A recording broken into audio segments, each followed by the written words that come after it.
Hello বন্ধুরা, আমি এখানে চান্দা মাছগুলোকে ভেজে রেখেছি আর কিছু এখনও ভাজছি, দুবার দিয়েছি, কারণ 400 মাছ একবারে দিলে ভাজা হবে না। আর এই মাছটা বেশি মুচমুচে করলে ভালো লাগে না আমার কাছে। অনেকে আবার বেশি মুচমুচে করে, কিন্তু আমি এত মুচমুচে করি না, একটু নরম নরম রাখি, ভীষণ ভালো লাগে। এই যে ভাজা হয়ে গেছে, সব মাছ ভাজা হয়ে গেছে।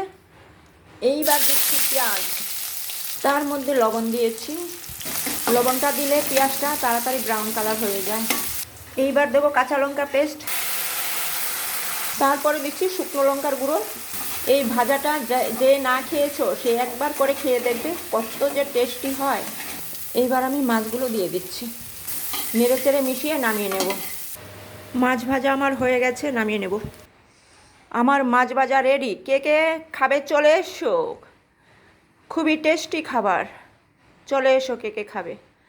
আর যারা এখনও খাওনি তারা একবার করে খেয়ে দেখবে, দারুণ লাগে। তারপর আমাকে কমেন্টস করে বলবে কেমন হয়েছে। আমার চান্দা মাছ ভাজাটা কেমন হয়েছে সবাই বলবে কিন্তু, ঠিক আছে।